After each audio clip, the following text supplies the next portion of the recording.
Hello there, everybody. Today I want to talk about the one, the only Count Mother Freaking Dooku.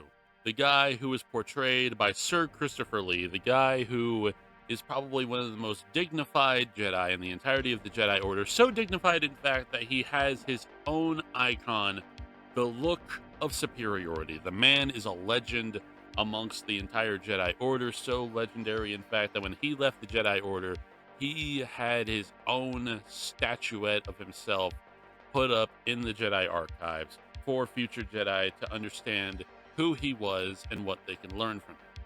But today, I want to talk about Count Dooku in regard to his legacy as a Jedi Master and why he was so beloved throughout the Jedi Order, and why, even after he left the Jedi Order, so many people respected him and respected everything that he was about. So, here we go. Born in 102 BBY on the planet Sereno, Count Dooku was unfortunately abandoned by his family, and he was taught in the Jedi arts by the one, the only Grandmaster Yoda of the Galactic Republic's own Jedi Order. Yoda never took on any real apprentices aside from obviously teaching younglings the ways of the Force. Count Dooku was basically one of the very few individuals that actually became the official apprentice of Yoda. Over the course of several decades, Count Dooku would take on his own apprentice known as Qui-Gon Jinn. The two of them, along with Count Dooku's very good friend Jedi Master Sifo Dyas, would discuss the living force, the physical force, the holocrons, along with prophecies, philosophy, and many other things having to do with the Republic and how the Jedi Order was no longer for the people of the Republic, but were basically just a different branch of the galactic government. And over the course of these several decades, Count Dooku would eventually find that not only was the Republic extremely corrupt in their own way, but the Jedi Order was corrupt along with them. His main response to why they were corrupt being Jedi Master Yoda, with a quote that he gave to Darth Sidious. The Jedi Order's problem is Yoda. No being can wield such kind of power for centuries without being complacent at best or corrupt at worst. He has no idea it has overtaken him. He no longer sees all of the little cumulative evils that the Republic tolerates and fosters, from slavery to endless wars, and he never asks, why are we not acting to stop this? Live alongside corruption for too long and you are no longer noticing its stench. The Jedi cannot help the slaves of Tatooine, but they can help the slave masters. And unfortunately, as Count Dooku is a Jedi, and as he becomes a Jedi Master, he unfortunately sees all the things that he was talking about in regard to Yoda. The Republic doesn't care about the people of the Outer Rim. They continually allow slavery, drug trafficking, piracy, and various other crimes and instability to happen throughout the entirety of the Outer Rim. They don't care about the people of the Republic. They allow them to live in squalor. They allow them to be the victims of various crimes throughout the Outer Rim. And terrible, terrible things happen to them, which include being manipulated and used by massive corporations like the Commerce Guilds, the Trade Federation, the Techno Union Army, and various other corporations throughout the entire galaxy that have massive armies of droids that they use to overwhelm small security forces funded by the Republic. All of these various things effectively lead Count Dooku to leave the Jedi Order. No longer does he see the Jedi Order as a good thing in the galaxy. He doesn't see them as a guide. He doesn't see them as a force throughout the galaxy to protect the people or to protect the individuals that most are in desperate need.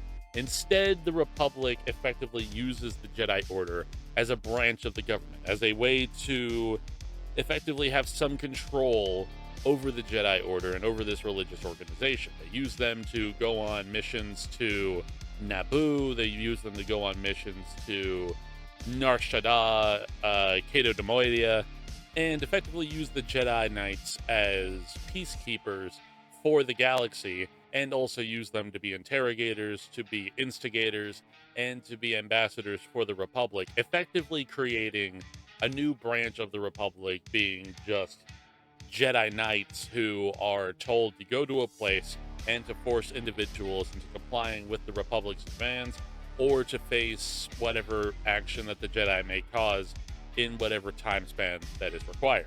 All of these individual things happening with not just the Republic, but also the Jedi Order and Grandmaster Yoda would eventually lead Count Dooku to eventually leave the Jedi Order. He would then make some shady dealings with Darth Sidious, also known as, at the time, Sheev Palpatine, and would effectively create plans to create a new empire with Sheev Palpatine and Count Dooku both leading the way. Count Dooku would take on the alias known as Darth Tyrannus. He would manipulate Sifo Dyas into creating a clone army, execute Sifo Dyas and kill him, then take on the position to find the individual that would be used as the template for the clone army, known as Jango Fett. And all of this would eventually lead ahead as Qui-Gon Jinn would eventually fall to the blade of Darth Maul, the now supposedly deceased apprentice of Palpatine, before Jedi Master Yaddle interrupted their talks and unfortunately died by the hand of Count Dooku. Now fully dedicated in this ideology, Count Dooku would then separate himself from the Jedi Order and go on to the planet Sereno to create the Confederacy of Independent Systems. Over the course of 10 years, the Confederacy of Independent Systems gained massive notoriety throughout the entirety of the Outer Rim and would also gain notoriety through the Republic. No longer was the Confederacy of Independent Systems just a small unit created by Count Dooku, but now they ranged within thousands of planets, millions upon billions, possibly trillions of souls, with the overwhelming power of the banking clans, the commerce guilds, the Techno-Union Army, the Trade Federation, and God knows how many other industrial complexes in the Outer Rim that would support them all the way through to the end. Now, on the surface, while the Confederacy of Independent Systems seemed like a good idea, and was, in fact, a very decent idea for many of the individuals who suffered through the slave trade, who suffered through drug trafficking, slave trafficking, child trafficking, and many various other crimes that were happening throughout the entire Outer Rim that the Republic was not even aware of, nor did they actually care about. The original plan for the Confederacy of Independent Systems was simple. It was to create a massive droid army to eventually attack the center world known as Coruscant and to take over the entirety of the Republic and to separate themselves as far away from the Republic as possible to leave themselves with their own government.